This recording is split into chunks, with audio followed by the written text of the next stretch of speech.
Hi எல்லாரும் எப்படி இருக்கீங்க? எல்லாரும் ரொம்ப நல்லா இருப்பீங்க அப்படின்னு நினைக்கிறேன். லஞ்ச் ப்ரிப்ரேஷன் தான் ஸ்டார்ட் பண்ணியிருக்கேன். இன்னைக்கு vlog வந்து மத்தியானத்துலேருந்து பார்க்கலாம். ஓரளவுக்கு கொஞ்சம் ரெடி பண்ணி வச்சுருக்கேன். சாதம் வச்சுட்டு கீழே வந்து கருப்பு கொண்டக்கடலை வேக வச்சுருக்கேன்.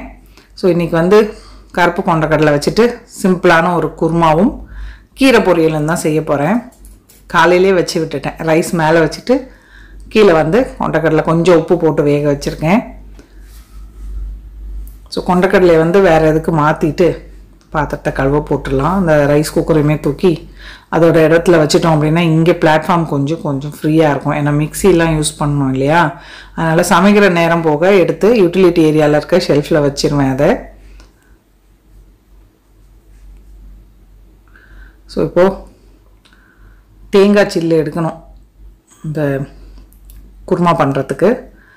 ப்ளஸ் கருவேப்பிலை, கொத்தமல்லி, பச்சை மிளகா இருக்குது. அபிக்கு வாங்கி கொடுத்தேன் பார்த்தீங்களா? அவன் எனக்கு அந்த டப்பா யூஸ் இல்லை மம்மி, முக்கால்வாசி நான் வீட்டில் சமைக்கிறது இல்லைன்னு கொண்டு வந்து இங்கே கொடுத்துட்டான்.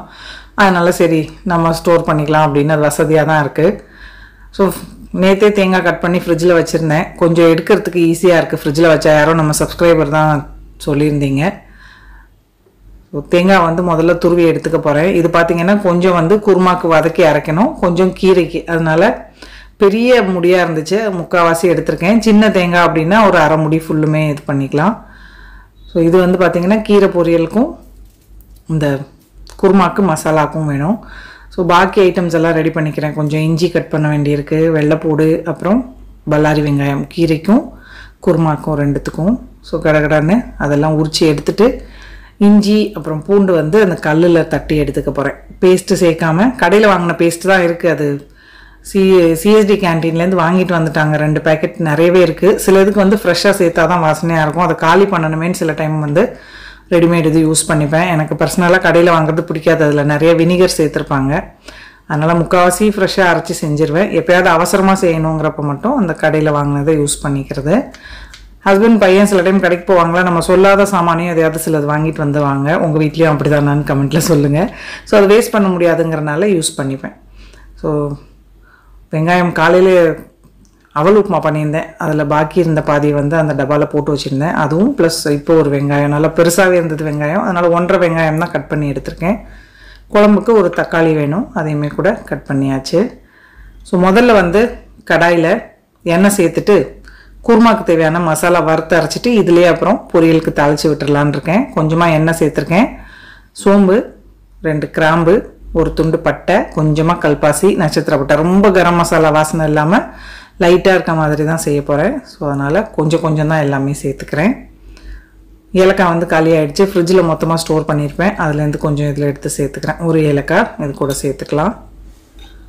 வெள்ளை எள்ளு ஒரு 3/4 டீஸ்பூன் அளவுக்கு சேர்த்துருக்கேன். கூடவே 7-8 முந்திரி பருப்பு. நீங்கள் இதுக்கு பதில் இந்த வெள்ளரி விதை இல்லைன்னா பூசணி விதைன்னு கிடைக்கும் பார்த்தீங்களா, அது கூட சேர்த்துக்கலாம், நல்லாயிருக்கும். இல்லைன்னா கசகசா இதெல்லாம் எதுவுமே இல்லைன்னா பொட்டுக்கடலை கூட கொஞ்சமாக சேர்த்தா போதும். இப்போது தேங்காய் துருவல் பார்த்திங்கன்னா ஒரு 1/2 கப் அளவுக்கு சேர்த்துருக்கேன். இது வந்து நல்லா தேங்காய் வாசனை வர்ற அளவுக்கு வறுத்துடலாம். ஸோ இவன் பாருங்கள் டெட்டு வாசலில் படுத்துட்ருக்கான்.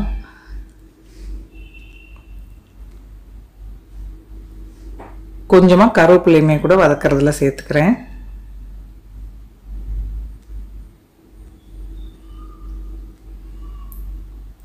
ஸோ நல்லா வதங்கிருச்சு. இதை வந்து இப்போ மிக்ஸி ஜாருக்கு எடுத்துட்டேன். ஆறுனதுக்கு அப்புறமா தான் அரைக்க போகிறேன். ஸோ இதே இதில் கீரை பொரியலுக்கும் தாளித்து விட்டுற போகிறேன் இந்த கடாயிலேயே. அதனால் வறுத்தது வந்து மிக்ஸி ஜாருக்கு மாற்றிக்கிறேன். கொஞ்சம் ஆறுனதுக்கப்புறமா தண்ணி சேர்த்து பேஸ்ட்டாக அரைச்சி எடுத்துக்கலாம். நல்லா சூப்பராக இருக்கும். நான் இன்றைக்கி வந்து ரைஸ்க்கு தான் செய்கிறேன். சப்பாத்தி, இட்லி, தோசை, பரோட்டா, இடியாப்பம் எல்லாத்துக்குமே வச்சு சாப்பிட்றதுக்கு நல்லாயிருக்கும். ஆப்பம் எல்லாத்துக்கூடையும். ஸோ இப்போ கீரை பொரியலுக்கு தேங்காய் எண்ணெய் சேர்த்துருக்கேன் 1 டேபிள் ஸ்பூன். தாளிப்புக்கு பார்த்திங்கன்னா கடுகு, உளுத்தம்பருப்பு, கடலைப்பருப்பு, கொஞ்சமாக ஜீரகம் சேர்த்துக்கிறேன். சிம்பிளான கீரை பொரியல் தான், அரைக்கீரை தான் நல்லா ஃப்ரெஷ்ஷாக இருந்தது. ரொம்ப நாள் ஆச்சு பொரியல் பண்ணி, முக்கால்வாசி கடைஞ்சிருவேன்.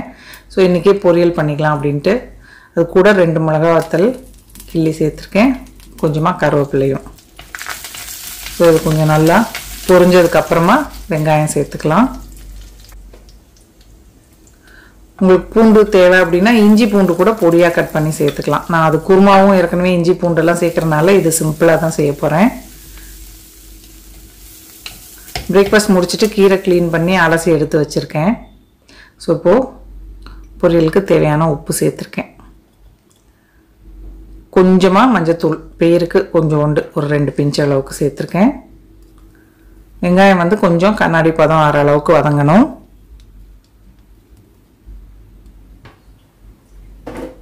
கீரை வந்து க்ளீன் பண்ணிவிட்டு அலசி ஜல்லடையில் எடுத்து வச்சுருந்தேன். தண்ணி நல்லா வடிஞ்சிருக்கும், அதை இது கூட சேர்த்துக்கலாம். ஸோ இந்த மாதிரி வேலையெல்லாம் கொஞ்சம் காலையிலே செஞ்சிடுறது. நிறைய குப்பை வரும் கீரைலாம் க்ளீன் பண்ணோம் அப்படின்னா. டெய்லி 10 மணிக்கு மேலே தான் இங்கே குப்பை எடுக்க வருவாங்க. அதுக்குள்ளே அந்த வேலையெல்லாம் முடித்து டிஸ்கார்ட் பண்ணிடுறது. இல்லைன்னா இங்கே போட்ட உடனேயே பாதி கவர் நிறைஞ்சிரும். ஸோ ஓரளவுக்கு இந்த வெங்காயத்தூள், பால் கவரு, வேறு ஏதாவது எல்லாம் இருந்ததுன்னா குப்பை எடுக்கிறதுக்குள்ளே போட்டுடுறது. ஸோ சிட்டை வந்து பார்த்தேன், பால்கனிலேருந்து குலைச்சிட்டு இருந்தான். கீழே ஏதோ நாய் குலைக்கிற சத்தம் கேட்டு நான் வந்ததும் வந்துட்டான். இங்கே அபி வெளியே போயிருக்கான். அதனால் அவனுக்கு வெயிட்டிங்க்கு பாருங்கள், ஹாலுக்கு போய் உட்காந்துருப்பான். வர வரைக்கும் இங்கே அங்கேயும் இந்த மாதிரி மாறி மாறி பார்த்துட்ருப்பான். ஸோ கீரை வந்து வேறு பர்னருக்கு மாற்றிட்டேன். கொஞ்சமாக தண்ணி தெளித்து மூடி போட்டு விட்டுருக்கேன். இப்போ வந்து நம்ம குருமாக்காக ரெடி பண்ணிக்கலாம். மண்சட்டியில் தான் இன்றைக்கி ரெண்டுமே பண்ணுறேன். 2 டேபிள் ஸ்பூன் எண்ணெய் சேர்த்துருக்கேன். கொஞ்சமாக சோம்பு, ஒரு சின்ன துண்டு பட்டை, ஒரு பிரிஞ்சி இலை சேர்த்துருக்கேன். இது நல்லா பொரியட்டும். கருவேப்பிலை கொஞ்சம் சேர்த்துடலாம். இஞ்சி பூண்டு இடித்து வச்சுருந்தேன் பார்த்தீங்களா, அதையும் சேர்த்துக்கிறேன். ஒரு 6-7 பல் வெள்ளைப்பூடு, நல்லா பெரிய பெரிய சைஸாகவே இருந்தது வெள்ளைப்பூடு. நல்லா 1 இன்ச்சு அளவுக்கு இஞ்சி துண்டு, அதையும் வந்து கல்லில் வச்சு நல்லா இடித்து சேர்த்தாச்சு. கீரையில் வந்து 2 மிளகா வத்தல் தான் சேர்த்தேன். இப்போ கொஞ்சமாக வீட்டில் அரைச்ச சில்லி ஃப்ளேக்ஸ் தான், அதுவுமே கூட 1 டீஸ்பூன் அளவுக்கு சேர்த்துருக்கேன். ஏன்னா மிளகா வத்தல் நம்ம கிள்ளி தாளித்தாலும் அவ்வளோ காரம் இருக்காது, அதனால் கொஞ்சமாக சில்லி ஃப்ளேக்ஸ் சேர்த்துருக்கேன். ஸோ இந்த பக்கம் இஞ்சி பூண்டு வதங்கிருச்சு. பல்லாரி வெங்காயம் பொடியாக கட் பண்ணி வச்சுருந்தாலே அதை சேர்த்துக்கிறேன். வெங்காயம் வந்து ரொம்ப கேரமலைஸ் எல்லாம் ஆக வேண்டாம், ஓரளவுக்கு வதங்கினா போதும். ஸோ இப்போ அந்த தேங்காய் ஆறிடுச்சு. குருமாக்கு வதக்கி வச்சுருந்தோம் பார்த்தீங்களா, அதை அரைச்சி எடுத்துக்கலாம்.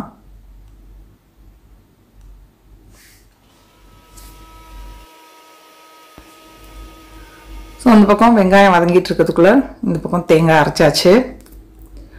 இப்போ வெங்காயத்து கூட தக்காளி சேர்த்துட்டு உப்பு சேர்த்துடலாம். ஏற்கனவே கொண்டக்கடலை உப்பு போட்டு தான் வேக வச்சுருந்தேன், அதனால் இதுக்கு தேவையான அளவுக்கு மட்டும் உப்பு சேர்த்துருக்கேன். ஸோ தக்காளி கொஞ்சம் கரைஞ்சி வேகணும். அதுக்குள்ளே நமக்கு இங்கே கீரை பாருங்கள், தண்ணியெல்லாம் வற்றி நல்லா வெந்துருச்சு. நடுவில் கிளறி விட்டுக்கிறேன். இப்போது தேங்காய் பூ நிறையா சேர்த்துருக்கேன். சேர்த்துட்டு கிளறிட்டு 1 நிமிஷம் வச்சுட்டு ஆஃப் பண்ணிட்டோம் அப்படின்னா கீரை பொரியல் ரெடி. கீரை நல்லா இளங்கீரையாக இருந்தது இன்றைக்கி. தக்காளி வந்து ரொம்ப கரைஞ்சி வேகணும்னு இல்லை, ஓரளவுக்கு வெந்தால் போதும். இப்போ மசாலா தூள்லாம் சேர்த்துக்கலாம்.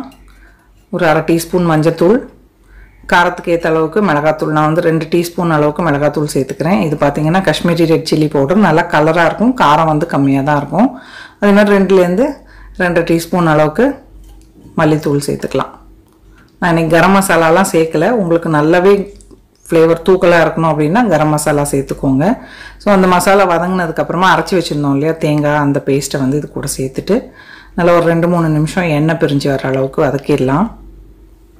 ஸோ கீரை பார்த்திங்கன்னா அந்த பக்கம் இன்னும் ஆனில் தான் இருக்குது. ஆஃப் பண்ண மறந்துட்டேன், பட் அது மெதுவாக தான் எரியும், அதனால் பிரச்சனை இல்லை. ஆஃப் பண்ணிட்டேன். ஆஃப் பண்ணிவிட்டு மூடி போட்டாச்சு.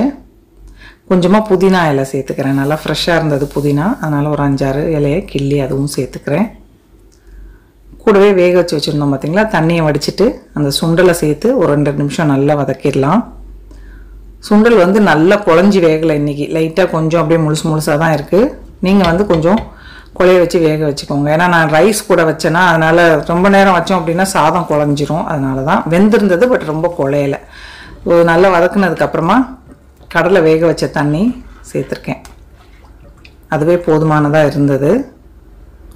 ஸோ மூடி போட்டுடலாம். நல்லா ஒரு 5-6 நிமிஷம் சிம்மில் வச்சிட்டோம் அப்படின்னா எண்ணெய் பிரிஞ்சு நல்லா சூப்பராக குருமா ரெடி ஆகிடும்.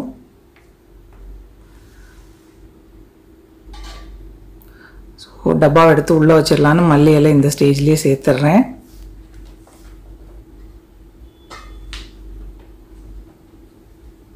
வெயில் தான் தாங்க முடியல, கசகசான்னு இருக்குது பயங்கரமாக.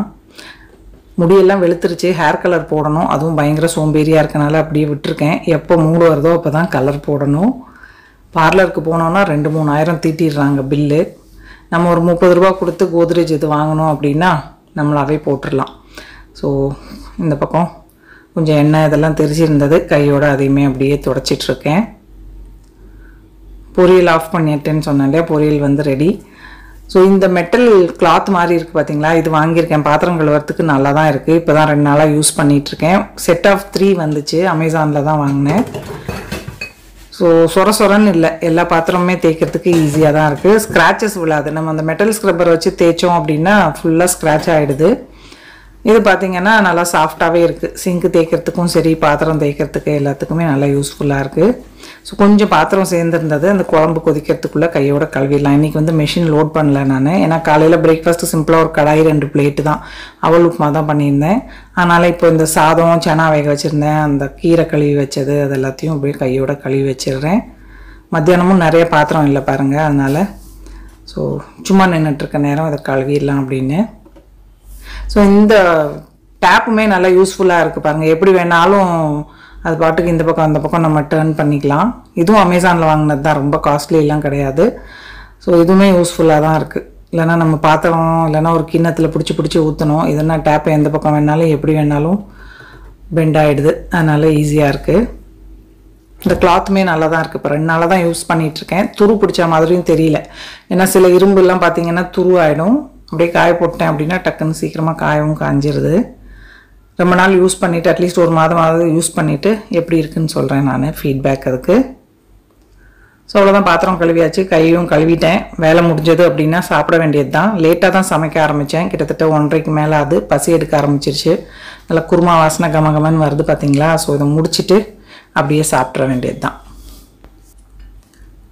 ஸோ குருமா ஆஃப் பண்ணிட்டேன், பிளேட்டில் சர்வ் பண்ணுறேன். அப்படி இன்னும் வரல, நான் மட்டும்தான் இருக்கேன். சரி சாப்பிட்றலான்னு பசிக்க ஆரம்பிச்சிருச்சு. ஸோ இந்த பிளேட் தான் ஹோம் சென்டரில் வாங்கினது. ஏதாவது புதுசாக ஒன்று வந்ததுன்னா அதை விட மாட்டேன், கொஞ்சம் நாளைக்கு அதையே யூஸ் பண்ணிகிட்டு இருப்பேன். ட்ரெஸ் எல்லாம் புதுசாக வந்தாலும் போடுறது கிடையாது. ஆனால் பாத்திரம் பண்டம் வாங்கிட்டேன் அப்படின்னா அதை வந்து இன்ட்ரெஸ்டிங்காக யூஸ் பண்ண ஆரம்பிச்சிருவேன். நல்லாயிருக்கு பாருங்கள் கலர்ஃபுல்லாக பிளேட்டு. ஸோ அவ்வளோதான், கொஞ்சம் சிப்ஸு, கீரை, சுட சுட சாதம், சுண்டல் குழம்பு சர்வ் பண்ணியாச்சு. வாங்க சாப்பிட்லாம். ஸோ சூப்பராக இருந்தது. ஹோப் உங்களுக்கு இந்த வீடியோ பிடிச்சிருக்கும் அப்படின்னு நினைக்கிறேன். பிடிச்சிருந்ததுன்னா லைக் பண்ணுங்கள், ஷேர் பண்ணுங்கள், மறக்காமல் நம்ம சேனலுக்கு சப்ஸ்கிரைப் பண்ணிக்கோங்க. இவ்வளோ நேரம் இந்த வீடியோ பார்த்தவங்க எல்லாருக்கும் என்னுடைய நன்றி, வணக்கம். Love you all.